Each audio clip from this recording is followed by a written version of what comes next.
There we go. Right, I am live. Impromptu podcast. Sunday night. Not really doing much else. I thought I would just jump online. Let me just check the audio levels.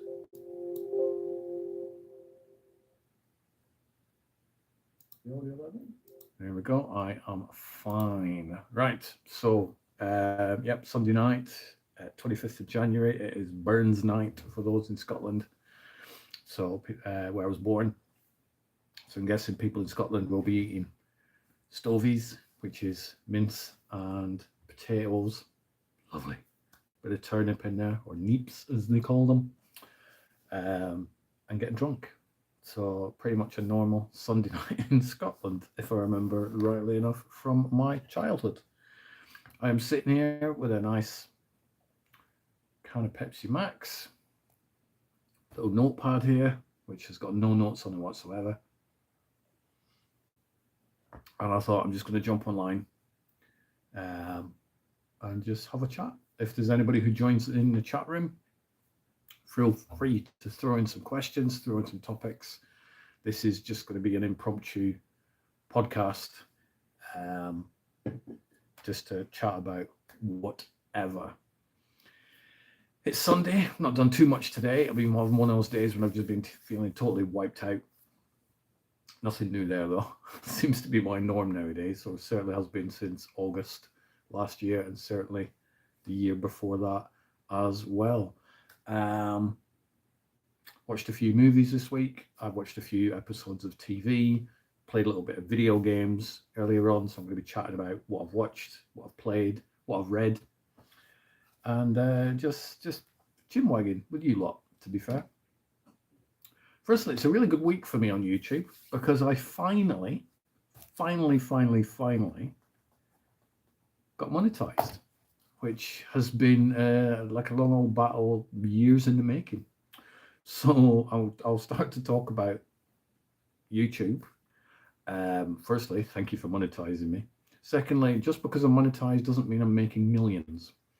In the past week, I think I've made £1.47, which, do you know what though? I'm really happy with that £1.47 because I've earned it. It's quite nice to see pennies coming in and just adding up. So I'm very, very happy about that. The whole YouTube journey, and I hate that word, journey, unless I'm actually going somewhere. It's not really a journey, is it? The whole YouTube experience has been a bit of a roller coaster. I've had a channel for like a decade, and because I work in a form of film publicity, I'd get sent a lot of trailers. So I would get, at one point it was maybe a dozen trailers each week being emailed to me, with the sole purpose of using these trailers to help promote the films that the trailers are for. And so what I would then do is see the views on my YouTube channel just going through the roof. They actually got into the millions at one point. I was so happy. I'm like, this is amazing. My YouTube channel is doing wonderful. And so we fast forward a bunch of years. And then I clicked this monetization thing on YouTube, going, yeah, surely I'm going to get monetized. I've got like 1 million hours or 1 million views. Amazing. And then YouTube went, no, we're not doing it. No, I'm not Danish, Rabbi. I'm from Scotland originally, but I live in England. So I'm going to change my little glasses here so I can read the chat. I'm of an age where I have different pairs of glasses for everything. Hello. Hi to everybody in the chat. No, not Danish. I do like Danish, but no, I'm not Danish. And so YouTube turned around and went, no, we're not going to monetize you. I'm like, why not YouTube? And they said, because all the content you've got in there are film trailers. That's not your content. That's a good point. Very, very true. And so I was faced with the decision of, do I just go, do you know what, I'm never going to get monetized and lose this 1 million plus views? Or do I delete the trailers and then more or less start from scratch? So I sort of pondered for days, thinking, what do I do? And I ended up just selecting all the trailers and just bang, getting rid of them. And my viewing numbers went from about 5,000 hours over 365 days to 800. Now, anybody who's gone through the monetization thing on YouTube know that there's a couple of brackets. One of them is 3,000 hours over a 365 day period. that then enables you to get your super chats and your memberships and stuff like that. So I sort of eventually, after maybe an extra year and a half, got past this 3,000 hours.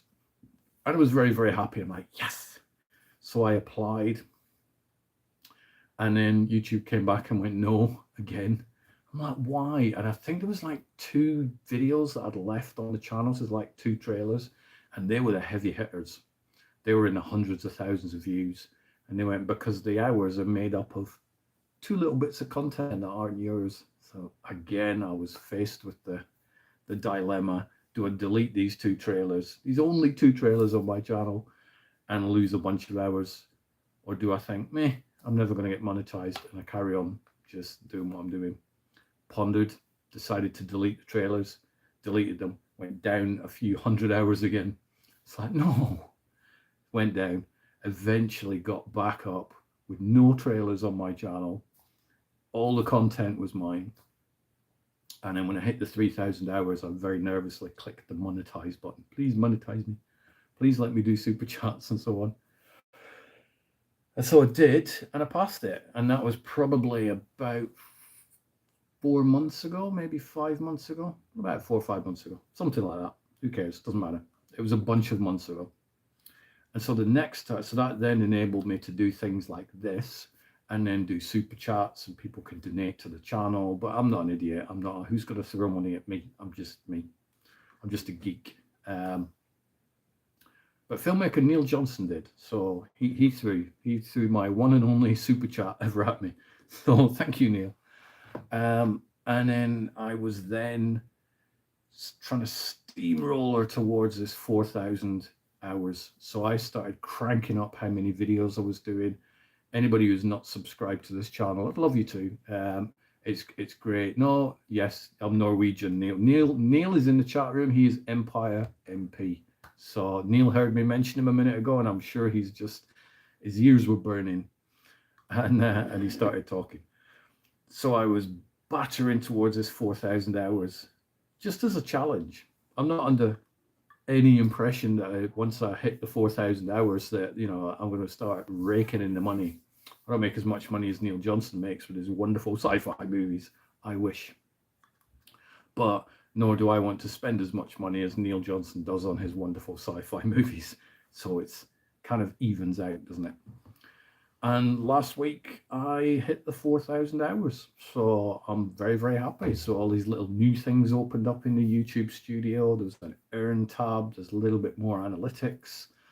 And it shows you which video is making how much money and stuff. And some of them are like, they've made like 1 pence and 2 pence, but I'm still genuinely happy at that, because some of these videos are like 3 years old and I'm making like 1 and 2 pence off them. So I'm quite happy.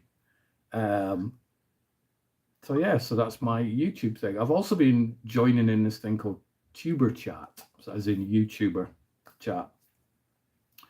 And I've been mingling with a lot of other people who own YouTube channels and run YouTube channels, and, you know, leaving comments on their videos, and they've been leaving comments on mine. And it's just opened me up to a whole new world of just the massive variation of YouTube channels that are out there that generally weren't the sort of thing that would probably go onto YouTube searching. And I'm going to try and give a couple of them a shout out. So the reason I'm clicking on the comments is because there's a diamond painting channel that I watch, and she does all these like, it's an over the shoulder type things. Does all these creative diamond painting things. So it's a really, really good channel. I'm going to put her username in the show notes for this video. Go give her a follow. I think she's on like something like 515 followers. So obviously she needs to get to the magic 1,000. Hey, Abel, King Abel. Very apt username. Leo King Abel. You are my king. So the diamond painting channel, so it's diamond painting Yoteun, Yoteun. So that's her username. Just a really cool channel. Just there's so many diamond paintings, and it's just very relaxing. Some of them have got music on, some of them haven't. So do check out the diamond painting channel. Also, Oki's Eden. I'm a big fan of his channel. He lives in, I guess, in Oklahoma, hence Oki's. And Lord Apple, yeah. So he does homesteading. So his videos are like gardening in Oklahoma and cooking things. And I've got a cat now invading me. I'm going to try and have a cat cameo. Oops, Oscar. There we go. Oscar the cat cameo. Look. Say hi to Neil. There we go. Wonderful cat there making a cameo appearance. There we go. The cat will probably disappear to my right at some point and then go to sleep while I finish the duration of this podcast. So yeah, so I've been sort of looking at a whole bunch. I'm trying to make sure the cat doesn't jump on the desk, thus knocking the tripod off. So Abel just got Sinners in the background while watching the podcast. Sinners, which has broken the record for the amount of Oscar nominations, 16. What's really funny about Sinners, I mean, there's nothing funny about the film Sinners. Sinners is amazing. So Sinners comes out at the cinema, and then everybody loves it. It sort of comes out from nowhere. There's this big, huge thing. And then everybody on the internet's like, you got to check out Sinners. This is the best thing ever, blah, blah, blah, blah. So it comes out and gets all these 16 Oscar nominations, which is amazing. And then a lot of people are on the internet are like, yeah, it's overrated, though, that film, isn't it? It's like, what happened? What happened? Everybody, 2 weeks ago, everybody was raving about how amazing this film is, and it is. But now there's a whole bunch of whinge bags complaining about how it's overrated. Firstly, it's not overrated. Secondly, what is it with the internet film fans? For the love of God. They do.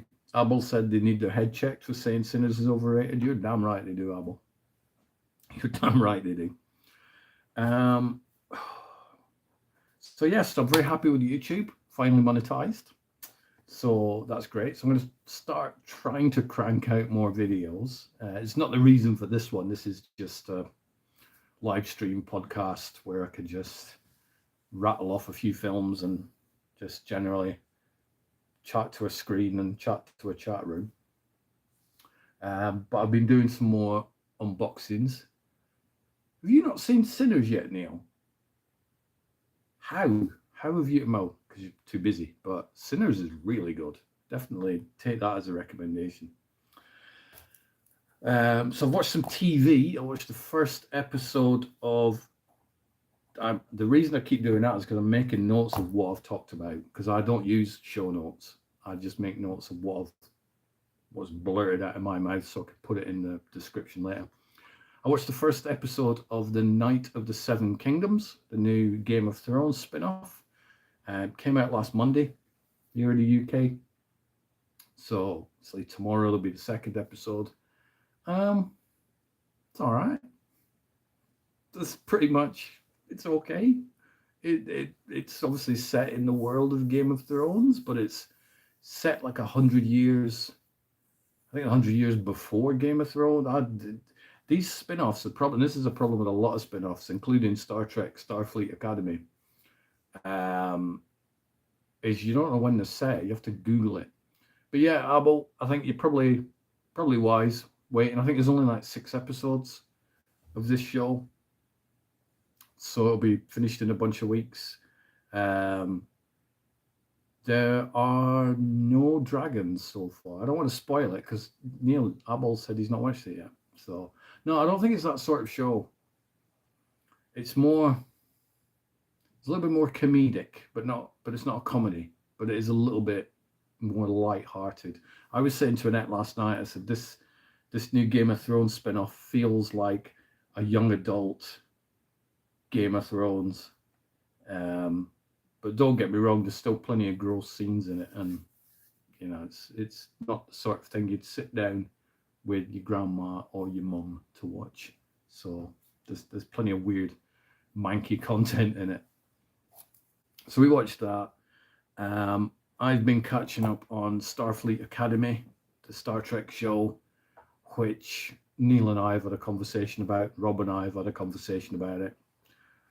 Rob wanted to do an audio only podcast. I'm like, Rob, I'm not set up for that anymore. I just do video. I don't do audio because Skype's gone. Star Trek Starfleet Academy. It's okay. I'm enjoying it. It's weird. It's like I watched the pilot episode and I had to Google when it was set. It's like 900 years after the Picard era. So it's you're not going to see Picard pop up in this one unless the Nexus comes back. Yeah, Rob's doing all right. He's Rob, pretty much. He's never going to change. He's okay. I will tell him you said hi. And so the Star Trek thing. So I put the pilot on, and it was okay, and I wasn't quite sure about it, and it was a little bit more comedic than I'm used to with Star Trek. But I thought it's okay. I'll give it another 1 or 2 episodes, because most of the pilot episodes of the Star Trek series have been a bit manky. I mean, if you go back to Next Generation and you watch Encounter at Farpoint, that was kind of a rough pilot, to be fair. It took like 3 seasons for that show to get off the ground and become really good. And then with Deep Space Nine, again, the Emissary, I think that was called, the pilot episode, that was a little bit rough. And then the Voyager one was a little bit better because it tied in with DS9, and we like DS9, but that was a bit rough. So I was kind of expecting Starfleet Academy to also be a little bit rough, and then it's in subsequent episodes get a little bit better. So I watched the second episode, and I'm like, it's okay, I'll stick with it. And then I watched the third episode, which in essence is just like 35 minutes worth of them paintballing with each other. And I wasn't quite into it. I'm like, I don't know if I'm liking this show. I don't know how many more episodes I'll stick with. But there's a scene at the end, I'm not going to ruin it, where there's a conversation going on, and it's voiceover. And the voiceover was like, this is kind of why I used to watch Star Trek. It's this type of thing. Anybody who has seen the show, it's the scene with the jackets. Not a massive spoiler if you haven't. But it's the scene with the jackets and the voiceover that goes along with those scenes. I'm like, this is actually pretty good. So it's back on track again. And I will wait till Thursday when another episode pops up on Paramount Plus. And then I will watch that. Neil, what do you mean you smell a problem? Interesting. It's an interesting. There are certain problems that you can probably smell, but you probably go see a doctor about that. So I'm enjoying Star Trek. I don't enjoy reading the fandom of it online because the internet is just predominantly a snarky bunch of whinge bags.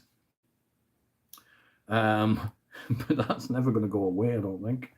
The only thing that we can make it go away with is just to don't read the comments. Read a proper story, don't read the comments. It's not worth the hassle. So watch Starfleet Academy. I've been working my way very slowly through season 4 of Mayor of Kingstown. I do like Mayor of Kingstown, but my problem with it is the mayor, and I like Jeremy Renner. I think he's playing a great character, but it's like, dude, who are you? You have no authority. But people seem to treat him like a king, even though he's not. So that whole thing, so that kind of niggles me a little bit. So Neil smells a problem with Starfleet Academy. Yeah, I think it's only like 6 or 7 episodes, Neil. So I'd stick with it. I'm going to. It's like half an hour, 40 minutes a week. I'm all good. Something different to watch. They need to calm down on the lens flare. I'm not a massive fan of the Jem Hadar character, although I do like Jem Hadar as a species from DS9. But overall, Starfleet's fine. But yes, we're watching Mayor of Kingstown. Yellowstone is amazing. Abel's just finished watching Yellowstone. It is so good. Mayor of Kingstown is really, really good, Abel. It's just, me whinging about the mayor himself. It's like a tiny nitpick. It's just like, do you know, when we've all encountered these people, do you know when somebody like at a workplace comes in and goes, you must do this? And you're like, who are you to tell me what to do? You're not my boss. It's kind of like that. So Jeremy Renner plays that sort of character. But it is a really, really good show. It's 4 seasons so far. I think they've greenlit it for a fifth and final season, so that'll be wrapping up at some point, probably next year on Paramount. And then I also want to get into shows like Landman. I've not seen any of that. That's supposed to be really good. Lioness season 2 I need to watch. So I'm working my way through The Walking Dead. So The Walking Dead I've seen, it's the spin-offs that I'm working on. Last week I was supposed to be resting for 3 days due to a medical thing that was supposed to get done last week, but that didn't get done last week. So my 3 days got torpedoed, and therefore all the things I was going to watch didn't get watched. But one of the things I did watch in preparation for that was season 2 of Dead City, the Negan and Maggie spin-off, which I think was like 8 episodes. It's a good show. Anytime Negan's on screen, it's great. Anytime Negan's not on screen, it's not as great as it is when Negan's on screen. So it was a good show. I've got season 3 of Daryl Dixon to watch, and then I'm up to date with that one. And then I've got the Ones Who Live, the Andrew Lincoln, Pollyanna McIntosh spin-off to watch. And then other than Fear the Walking Dead, which I'm way behind on, then I think I've caught up with the entire run of The Walking Dead. So finally, there's just a lot of Walking Dead stuff. It has the same sort of problem that Star Trek or Game of Thrones does. When you're watching one of these shows, you need to sort of Google and find out, okay, when is this set in relation to everything else I've watched? I wish these shows would put something at the beginning, not like a star date, although, that could work. But like, this is set 50 years before the something else. Just let us know when it's set. It saves us picking our phones up and hitting Google and then looking stuff up. So I've got that. Annette and I are also doing a complete rewatch of one of the best Abel, and if you've never seen this, you've got to watch it. Neil, if you've never seen it, got to watch it. Best HBO shows ever, Oz, the one that's set in the prison. Such a good show. From 1997, ran for 6 seasons. I've seen it probably 6 or 7 times over the years. I absolutely love that show. It's brutal, so don't watch it with your mums or your grandparents or children or anything. It's a brutal show, but Oz is absolutely fantastic. So I would watch that, which we are watching. We've just finished a rewatch of Luther, the Idris Elba TV show. We've watched all 5 seasons of that. We've opted not to rewatch the movie, which is on Netflix, because we kind of watched that sort of recent. But we did want to rewatch the TV episodes and just catch up on all of those. Movie-wise, let me have a look at movie-wise. I've not watched a lot, but I will bring up what I have watched. I have a little spreadsheet. My head's tilted because I'm looking to find a spreadsheet that's got a list of my movies on. I've only watched 12, to be fair, this year, so I think it's 12 films. Oh, Oz is amazing. So yes, I've watched 12 films this year, and 1, 2, 3, 4, 5, 6 of them have been films I've seen before, and the other 6 have been films that I have not. So what have I been watching? Well, we rewatched Cat's Eye. So Annette and I are doing this rewatch and watch of all the Stephen King adaptations. So we started off with Carrie, and then Salem's Lot, Creepshow, and so on and so on. So we did Firestarter the other week, which I love. Firestarter, I think it's great. It was the very first 15 film that I sneaked into the cinema to see. I was 14, and I was so nervous about not getting in to watch that one because I knew that Rambo was coming out pretty close, and I really wanted to get in to see Rambo, and I figured if I get caught trying to sneak in to watch Firestarter, there was no way I was going to get in to see Rambo First Blood 2. But luckily I got in to see Firestarter, and then I eventually got in to see Rambo First Blood 2. So I was a very happy child. And then Cobra in 1986 as well. Very good years. So we watched Firestarter, and then the next one was It was either Children of the Corn and Firestarter, or Firestarter and Children of the Corn. Both came out in '84. But we watched those, and then we rewatched Cat's Eye, which is one of my favourite Stephen King adaptations. You've got James Woods in there, you've got Drew Barrymore in there, Robert Hayes. It's the 3 short stories with General the cat, just sort of mingling their way through one story to another. Love Cat's Eye, absolutely fantastic. So we watched that, and then I watched Highest to Lowest on Apple, which is Spike Lee's film. He's reunited yet again with Denzel Washington. I'm kind of hit and miss on Spike Lee. So I quite like the Spike Lee films. I really like. So Do the Right Thing, which is easily the best film Spike Lee has ever done.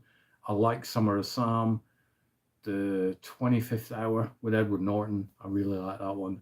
Malcolm X is better. I think the more I rewatch Malcolm X, the more I like that film. I wasn't a huge fan when I first saw the film, but then, because I was too young, to be fair, I was like 20 or something.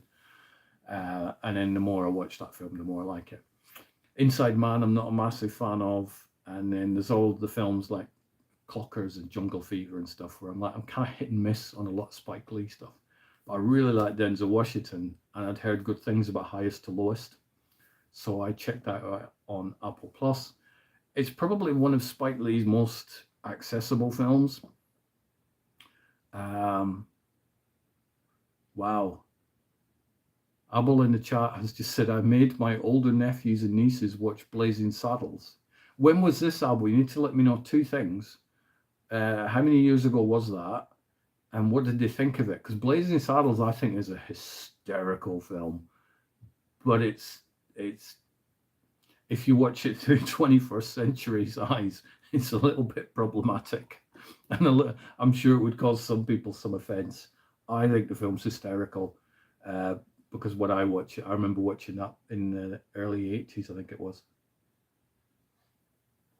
Very, very funny film. I haven't revisited Blazing Saddles for a whole bunch of years, though, but God, that film's funny. So I want to know what they thought and how long ago it was as well.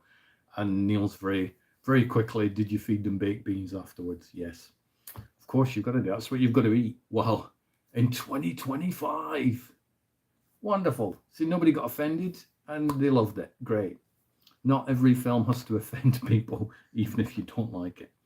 Be it Highest to Lowest, Denzel Washington plays this record executive who gets sort of involved in a kidnapping.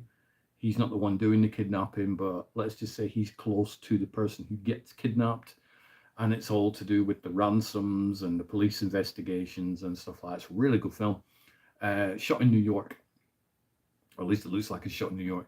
Stunning scenery. The sort of the backdrops and the drone shots of, say, Idiocracy. The second person this week to mention Idiocracy. Neil Johnson being the first person to mention it. I suspect there is a connection between Apophis and Neil Johnson's Empire, but that could just be me being paranoid. Be Highest to Lowest is worth it. It's worth checking out. So I recommend that one. American Trash, which I watched. I was fortunate enough to be sent a screener of American Trash.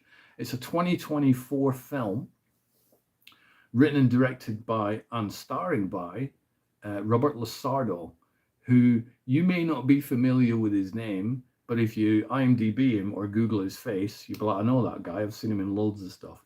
Really, really cool. Has a gangster look about him, which is very cool. He obviously is making a living off that amazing character face. And he's written, directed, and he appears in this film called American Trash.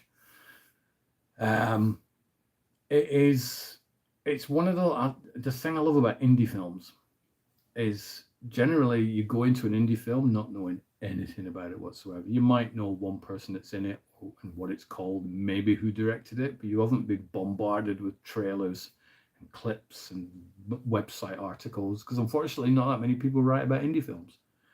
I do, but a lot don't.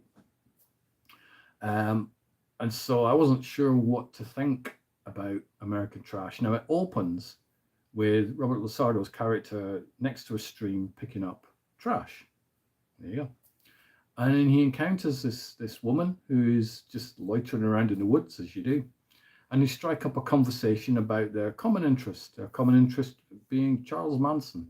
You're like, okay, I don't know where this film's going. Interesting enough. It then flashes forward 3 months, and these two are now in a relationship. And it is the majority of as we carry on watching this film, we learn that Robert Lasardo's character is a military veteran who served in the Middle East, and has come back to America, and he's suffering from PTSD. We sort of learn this, and then it is the film is kind of following his character as he goes through these experiences, people he meets, things that happen to them, and it's a really damn good film.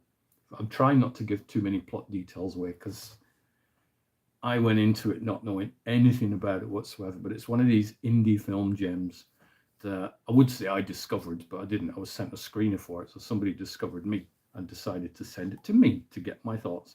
So I did a full review on FromPageToScreen.com, which you can have a look at, and that film is called American Trash. I do recommend that. You probably pick it up on a video on demand or whatnot, wherever you get your movies. The next bunch of films I have watched are really old films, even older than me. I know that's old, isn't it? I've been watching some Hammer films. So one of the plans I had for these 3 days that I was just going to be resting for the medical thing that never happened. I'm not going to tell you that story, but it's talk about a screw up. I had a Blu-ray in the Blu-ray player. I had a memory stick with some other stuff in, some screeners in. I had my watch lists already with the streaming platform. So I literally could just sit in bed for 3 days, more or less, and just watch tons of films. I'd have a writing pad next to me so I could write these reviews down. So then when I was back up and running, I could type up the reviews, and I would have been using my days for a productive use. The Voice of the Hind Ridge. I don't know that film, Abel, but was it any good? Yeah, you can count repeat views of Sinners. I count repeat views on my list because you are watching a film. So one of the films that I put in, I have this Hammer Films box set, which is a cube. There is an unboxing video on my channel for that. So one of the films, I thought I'm going to dig out a Hammer movie, put it in the Blu-ray player, and then that way there's a film in there if I choose to watch that one, and I don't want to watch something on the streaming platforms. So the film I decided to watch was 1966's. It was from 1966. The Witches. It's not the Nicholas Rogue one from the 90s. Nope, not the remake. It is the 1966 Hammer movie. So I knew nothing about The Witches. All I knew was it was called The Witches and its font was green. That's all I knew because it's in the poster. And The Witches, this 1966 thing, stars Joan Fontaine, who I only realized after I'd watched the film is the younger sister of Olivia de Havilland, which I didn't even know that. So Joan Fontaine gets this teaching job in this quirky little English town. So she travels off to this town. She's very happy. She's like, yay, I'm getting a job. But something weird is going on in this town. It's one of those movies where not quite like American Werewolf in London when they walk into the pub and everybody stops and stares at them, but it's pretty close. Also a similar feel to The Wicker Man, where Edward Woodward's on the Summer Isle, and he's like, hang on a minute, this village is a little bit off here. The Witches is kind of like that. There's a lot of kids there. The teachers, played by Joan Fontaine, she's like, I know what I'm going to do. I'm going to teach the kids this way. And the villagers are like, no, don't do that. So it's one of these really, really creepy, something weird is going on in this town. I'm just not sure what is going on. Now, with the film being called The Witches, you wouldn't be wrong in thinking that there is a bunch of witches in it. However, it's not quite that film. I'm not saying there aren't any witches in it, but this isn't 10 minutes into the movie, the witches appear, and then we're watching a film about witches. However, witchcraft does pop up at some point. It's a really good movie, and it's the thing is with the Hammer movies is I didn't know how many they'd made. If somebody would have asked me a year ago how many films Hammer made, I'd be like, oh, like 20. And apparently it's into the hundreds, or at least it's well over 100. And so I'm never going to catch up. But I'm getting there. I mean, I've seen 3 more than, in fact, I had this time last week. But The Witches I would recommend. It's not really violent. There's no swearing in it. There's no nudity in it, although there is. How do you do that? There's like a sensual dance at the end of this film, where I'm sure the censors back in the 60s were like, a little bit too much gyrating there. This is why we're going to slap it with an X certificate. That's pretty much the only reason that I figured that would get a high certificate. But The Witches is pretty good. It's 1966, The Witches. So venturing back into Hammer, I'd watched The Witches previously. I went into the 1967 Hammer films, which is a film I have never ever seen before. I've heard of it. I know there's multiple sequels. I'm sure Neil Johnson's familiar with the film I'm about to mention, but I'd never ever watched it. So I looked through the box. I'm like, oh, I've never seen this one. Popped that in the Blu-ray player and treated myself to the Quatermass and the Pit. Now all I knew about this film is its title, that there were a bunch of sequels over the years, and I think it's been remade. And I knew that Quatermass was a professor or a doctor. So I knew that was his name. I didn't think there was a creature in it called Quatermass, but I knew that it was a man and he was a scientist of some sorts. Set in Britain again, Quatermass in the Pit is this, it feels War of the Worlds-y. And by that, I don't mean the Tom Cruise one. I mean the 1950s one, where it's all very paranoid and what's going on, and is there something watching us? Is there something coming to get us? And there was some sort of like a sphere found in an underground tube station, underground. And so the police cordon the area off, and the scientists come in, and it, cuts back to the scene and cuts away from the scene, and then cuts back, and then before you know it, there's this huge, looks like a Flight of the Navigator type spaceship that they found that they're trying to get into. It's got weird symbols and stuff in it, and it's a weird, wonderful film.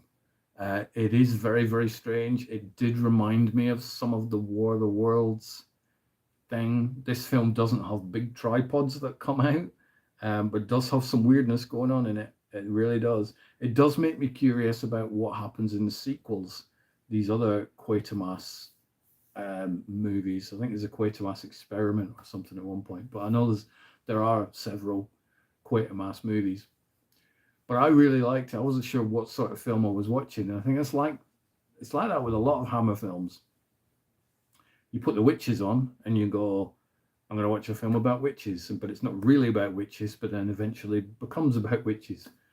Quatermass in the Pit. I don't even know what Quatermass is, and where's the pit? What's going on? Is it Ingrid Pit? No, because that'd be 2 T's, not 1 T.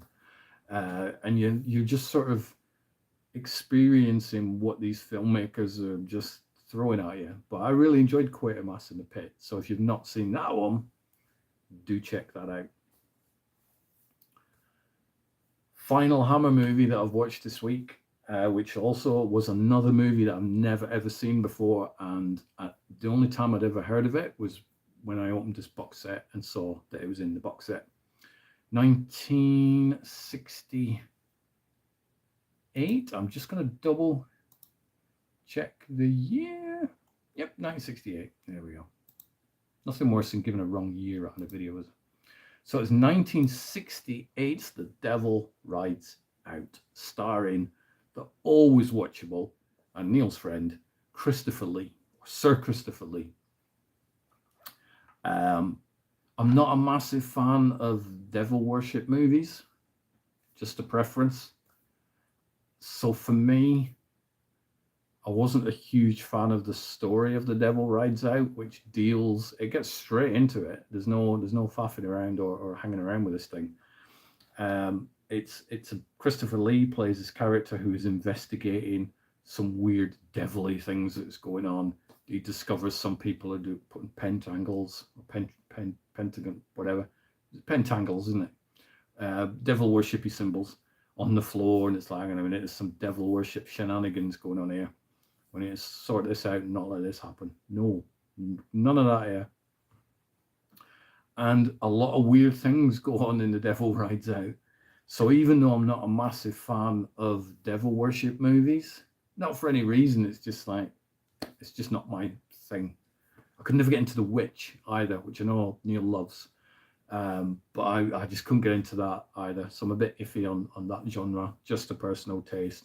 However, The Devil Rides Out, there was so much to like about that film. Christopher Lee's amazing in it. To the point, there's a lot of times when I'd look at him and go, is it Christopher Lee? It is. It is Christopher Lee. He was great in it. It looked like he was having an absolute blast. This film has like everything. It has car chases. It's a really good car chase. 2 cars chasing down a country lane. Really well shot. There's a lot of special effects in it, including a giant spider. I'm not a huge fan of spiders, but it looked fake enough, even though it probably wasn't. It was just zoomed in of a real spider. But I was okay. I wasn't too freaked out about that. There's like horses doing the things with the hooves at the screen. Even Oscar the cat turned himself around last night and watched The Devil Rides Out. He saw it and he watched it because I could see his ears twitching whenever the spider came up and something like that. His ears were up and the head was going. He was loving it. He does prefer cat's eye, but that's fine. But everything about The Devil Rides Out was wonderful. I'm just not a huge fan of that type of film. So I'm certainly not going to turn around and go, yeah, I didn't like it. For me, it's just not my go-to film. But Christopher Lee's performance is great. The film looked amazing. Even though it had a big spider in it, it's fine. Not too worried about that. So I would highly recommend that. Even if you're not a fan of the old devil worshipy movies, it's still a very, very well made Hammer movie. I do have another one queued up in the Blu-ray player. I may not watch that tonight because it's now 9:15 at night when I'm doing this, and I tend to crash about 11 o'clock. So I don't know if I'll watch a 90-minute film tonight before then. But the next one, which is a film I have never ever seen either, Prehistoric Women. Also a Hammer movie. Don't know what year that's from because I've never seen it, but I'll look it up afterwards and see what that's about. So I'm really enjoying this Hammer box set that I've got. There's 21 films in this thing, and I've probably seen maybe about 10 of them. I think one of my favorite ones is The Nanny with Bette Davis. That's a really good film, which I'd watched that I think like a year or so ago. So that's definitely recommended. So I've been on a real old movie rewatch type thing. There was 2 films that I was going to watch today, but I just decided I couldn't be bothered because I was tired. Well, one of them exhausting days today. So I thought, no, I'm not going to do anything. I really want to rewatch Carlito's Way. I'm in the mood to rewatch that. It's been a few years since I've seen it. And I'm really in the mood to rewatch Strange Days, Catherine Bigelow's sci-fi turn of the millennium movie. Prehistoric Women, not a Jurassic hybrid. I don't think Hammer had that sort of budget, although 1 million years BC is actually in that box set album, so it is possible. But yeah, I'm definitely going to be rewatching Carlito's Way at some point soon, and definitely Strange Days again. I have a shelf downstairs with my favorite 250 films on, and it's visible. So every time I'm walking past, I'm like, ooh, I've not seen Reservoir Dogs for a while. Take the DVD out, put it in the player, rewatch it. And I keep walking past Carlito's Way and Strange Days. So I'm going to be watching those at some point. Movie wise, I think that's it. I think that's pretty much all I've got. I haven't been to the cinema for an absolute age because medical stuff. But I am looking forward to, hopefully in the next few weeks or months, getting back out and start hitting cinemas again. I really want to watch 28 Years Later, The Bone Temple, and there's a whole bunch of movies coming out this year that I cannot wait to watch. Another film that I've watched, which, to be honest, I think I'd watched this like over a week ago, and Stu Miller and I talked about this. Peaky Blinders, yeah, that's in March. Peaky Blinders is coming out. It's got like is it about a 2-week cinema window, and then it's dropping on Netflix. Crazy. But I bet Peaky Blinders looks amazing on the big screen. So yeah, so Stu Miller and I had talked and / argued about one of the films I watched. And I liked it, and he didn't. No news there. He often dislikes 90% of the films that he watches, but is very, very passionate about the 10% that he really likes. But generally, he's a very hard person to please. And whereas I'm not, I'll watch pretty much anything, to be fair. Movies are great. Movies are entertaining. Movies are supposed to entertain us and make us escape from whatever we want to escape from for an hour and a half or 3 hours if you're a Marvel movie. And so I watched, and I think it's one of the only 2026 films that I've seen. So in the past bunch of days, I watched a film called Dr. Plague, which was a film I knew not too much about going in beforehand. I knew who was in it. I knew what the poster looked like, and I'd seen a bunch of stills from the film. That's pretty much it. I liked the film. I'll go into more why in a second. Stu Miller didn't like the film. And if you want to hear why he didn't, go back and listen to the last podcast. He will rant and rave for 10, 15 minutes about why he didn't like Dr. Plague. But I did. Because one of the things, and a lot of people who have, I've got an itchy nose for some reason. Whenever I'm podcasting, I get an itchy nose. I think I'm just allergic to talking to nobody. So that's why I'm doing that. I'm not getting rid of cocaine or something. So Dr. Plague, it's 85 minutes long, which I like films that are that length. I mean, a film will be as long as it needs to be, and that is fine. It's 85 minutes long. It's a British film. It's a serial killer thriller starring Martin Kemp. Martin Kemp plays this detective called John Verney, and he is borderline obsessed with trying to track down a serial killer who's slaughtering people left, right, and centre across London.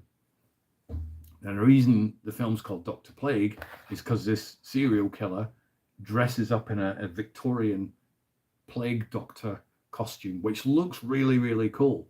It's not really practical for a serial killer to be running around, because there's a few scenes in the film where people are like, oh, look, it's Dr. Plague. So he's not the most covert of serial killers, but he's very effective looking. Light up green eyes. He's got a beak, like a gas mask type costume. Looks really, really creepy. The costume is really impressive in this film. So, Detective Verney, played by Martin Kemp. Martin Kemp is, in my opinion, always watchable. Always watchable, whether it's in something like EastEnders or whether it's in I'm a Celebrity, which I didn't watch, not my type of program. But he seems like a very likable guy. He's always watchable on screen. He always looks like he's having fun playing whatever character he's playing. Works for me. I've seen him in a lot of films over the years. The Craze being my favorite one. He's running around trying to catch Dr. Plague. Everybody seems to know that there's this serial killer running around called Dr. Plague. The bodies are piling up. He teams up with a journalist called Francesca, played by He teams up with a journalist played by Janine Narissa Southcott, and the two of them go off and they're like, we need to try and track down this Dr. Plague. We need to find out what's going on. Can we stop him before the bodies pile up? That's the film. There's nothing super complicated about this film. There's nothing majorly groundbreaking about this film. There's nothing Sixth Sensey about the film. We're like, oh my god, I didn't see that coming. But there doesn't have to be any of those things. I always go back to the best argument I ever use for having a go at these snarky internet people nowadays is the cat from outer space argument. Back in the day, back in the mid 70s or late 70s, there was a film, Disney film called The Cat from Outer Space. And it's about a cat that came from outer space and ended up staying in this farmhouse with humans, and the humans were protecting it from the nasty government people trying to get it. The cat wore a space helmet for a whole bunch of times. Not practical. You can't put a helmet on a cat. Anybody who's ever owned a cat, you can't even put one of them Elizabethan collars on a cat before it flips his lid, let alone a space helmet. But we didn't care. We just took the film for what it was. It was like an hour and a half of a cat from outer space. Another one is The Spaceman in King Arthur, another Disney film where it was about a spaceman that went back to King Arthur's court. There was no analysis of it going, why? It doesn't make any sense. This is just watch it for what it is. Dr. Plague's like that. If you go into a film called Dr. Plague and the serial killer has got fluorescent green eyes and a big beak and a big cloak, looks really cool, but it ain't The English Patient. It's not Schindler's List. It's not trying to be Casablanca or Citizen Kane. It is trying to be, and does successfully do it, it's trying to be Dr. Plague. It's a fun film. Will it end up in top 10s of the year? Probably not. I don't personally do least favorite films of the year because I don't agree with that. I had fun with it. Stu Miller didn't because he's miserable. Neil knows. But it's just, and I've seen some reviews online where people are just nitpicking silly things. And this is not Dr. Plague focused. This is like, I've seen people nitpicking about absolutely everything. So the new trailer for the Masters of the Universe film came out this week. And I watched the teaser trailer, which was interesting. And then I watched the actual trailer, which was interesting and longer. And then you go online and you look in these fake, crappy Facebook pages. They're like movie gossip. And you're like, you're not even a real page. Well, you are a real page. You're just one that sucks. Being so snarky. So snarky. Fans are outraged by He-Man's pronouns. And blah, you're like, are they outraged? The thing that's causing the outrage are these stupid bloody websites posting that people are outraged. It's crazy. It's a flipping He-Man movie, for God's sake. I think it looks good. And it was the reason they're on about the pronouns is there's a shot in the trailer where it shows his name tag and it's got his pronouns he/him man on the thing. Because it's He-Man. Joke. But you look in Facebook comments, give me a flipping break. People just get so mad about the most mundane silliness. Abel summed it up perfectly. Masters of the Universe looks fun. Fun. It's not an agenda movie. It's not a woke movie. I don't even know what that means anymore. It keeps changing every week, that word. It just looks like a bucket of popcorn munching, silly, fun movie. Exactly what you want from a He-Man movie. I think it looks good. So I'm kind of getting really fed up of these Facebooky pages and just comment section. Just do it yourself. Just if there's a film coming out, watch the trailer. And then when you enjoy the trailer, you go, oh, let me now go look and see what everybody else is saying about it. And Facebook's worse than X. People say X is a dump fire. Trust me, nobody's even talking on X anymore. You go on Facebook, they're just so snarky. They're crazy. Absolutely crazy. Chill out, people. It's movies. It's a movie. It's a TV episode. Calm down. It's not worth getting irate about. He says, whilst getting irate, ranting into a screen talking to himself. Madness. Movies are meant to be fun. Dr. Plague is fun. Silly, yes, exactly what it needed to be. Thoroughly enjoyed it. Happily watch it again. Has a really good soundtrack score as well. So I would recommend that. So that was that. Video game wise, I am about to restart. Well, actually, I have restarted. Downloaded it again earlier on this afternoon. Played probably about half an hour of it. Diablo 3. It's a PS4 game, but I'm playing it on my PlayStation 5. I had done like 8 hours of the game, but then it's been like a year since I played it, so I deleted the save game on purpose and I've started from scratch. So start from the beginning. It's fun. It's very arcadey. It looks very much like a Gauntlet type game. I'm all for that. Just hack slash, run around, collect gold, upgrade your weapons, that type of thing. So a bit of Diablo 3.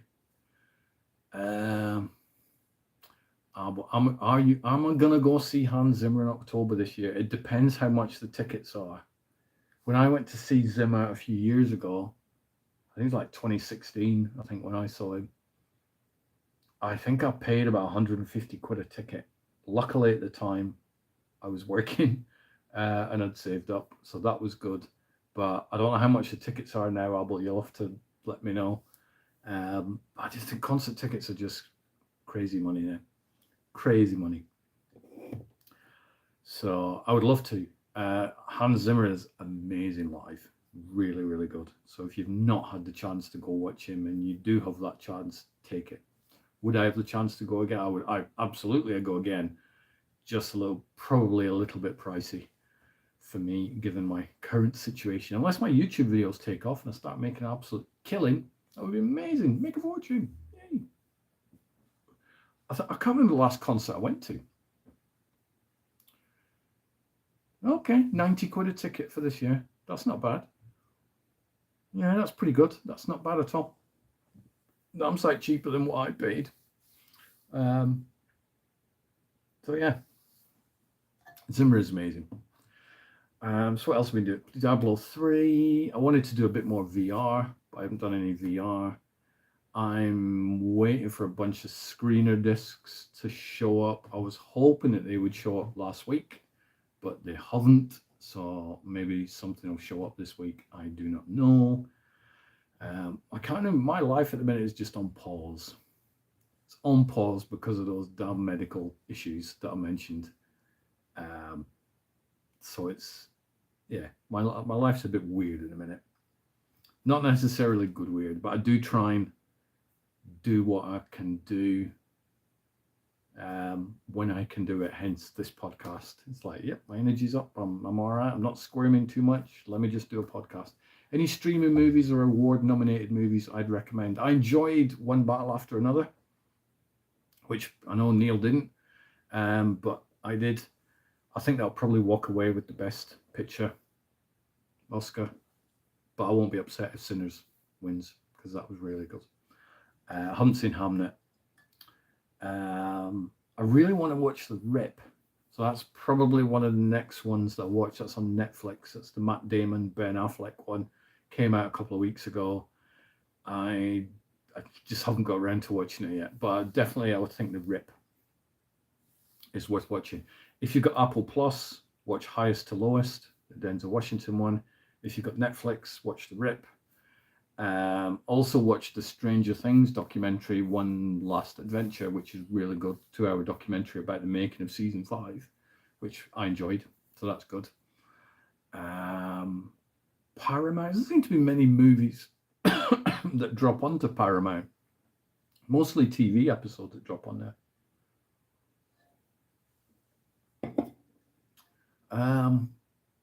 Yeah, The Rip and Highest to Lowest, very good films.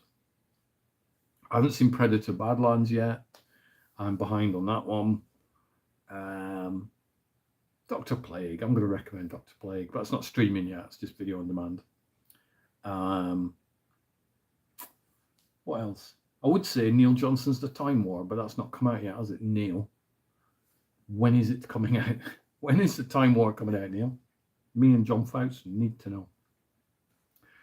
Busy working on the YouTube channel at the minute.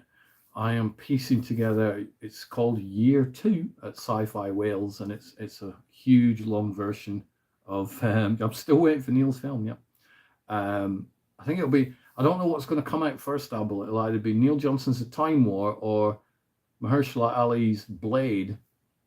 Who knows? And maybe the Star Wars Rey movie. Maybe that'll come out. Who knows? Who knows on that one?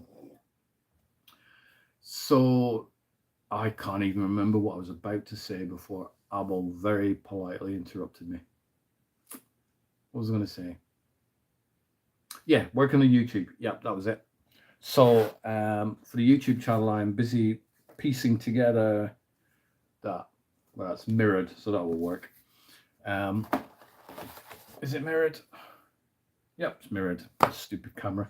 So basically, I hosted 4 years worth of Q&A panels at Sci-Fi Wales, 2015, 16, 17, and 18. And all the panels I did for 2015 are online and on the YouTube channel. It's like 5 hours long, this thing.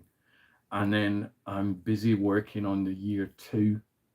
So I'm getting that online, and then subsequently I will probably do Year 3 and Year 4 at some point. So I'm busy doing bits and pieces on that. Neil has just updated that the Time War sound mix is happening now. Good. I look forward to watching it. I've seen some shots of the Time War. I mean, they were a few years old, so I bet it looks even more amazing now. But it looked very, very good when I watched it. And I think that's more or less it, guys. There's not much. I haven't really felt the need to watch lots and lots of films because I tend to wake up in the morning and I get out of bed about 10 o'clock. I do. Because I don't get to sleep till about 1 or 2 because I can't sleep. My brain's like, will not switch off. And I'll probably get about 6 hours worth of being functional before I start to get exhausted again. And then I get like a last burst of 2 or 3 hours at night, like now. And then I start to crash about 11 o'clock. So my life's a bit weird at the minute. It's a bit strange. And I suspect it'll be like that for a few more months until this medical thing gets sorted out. But it's a nuisance, shall we say, because it does restrict me from doing a lot of the fun stuff that I really want to do. So it doesn't restrict me from sitting on my butt and watching movies, but I go through these phases sometimes, and that's nothing medical. I just go through phases where I'm like, I can't be bothered watching any films. I'm kind of done. And then I'll go back and I'll rewatch a lot of my old favorites. I rewatched Top Gun the other month. And then I'll just watch a whole bunch of old stuff. And then new films will spike my interest. And so I'll be like, ooh, I'm going to watch that. And then I'll get back into it and then I'll play catch up. I generally watch about 200 films a year. I'm on 12 so far, so I'm probably like 13 behind for the year.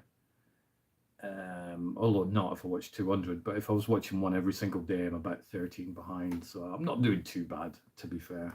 I'll catch up. I can't be bothered. I'm catching up on podcasts. I'm catching up on some audiobooks. I've just finished listening to a Rob Lowe one, Stories I Tell My Friends, audiobook read by Rob Lowe. Really good, interesting book, actually. That guy's got a really good way of telling a story. So I would recommend that one. And I'm reading a physical book at the minute. Well, not in a minute, because that would be rude, because I'm talking to you. But I'm reading a book. I don't point in there because it's in the bedroom. And it's the autobiography of a lady called Dawn Steele. Now, for those of you youngins will not be familiar with Dawn Steele, but Dawn Steele started off in marketing and then was hired by Paramount, and she became like a marketing exec at Paramount, and then became a vice president or a president of film production at Paramount around the sort of late 70s, early 80s. Her boss was Don Simpson, as in Simpson Bruckheimer, whose boss was Barry Diller, another legendary name. And so I'm reading the story of Dawn Steele. Dawn passed away in 1997. but her filmography and the films that she shepherded is pretty impressive. So far, very, very much enjoying that book.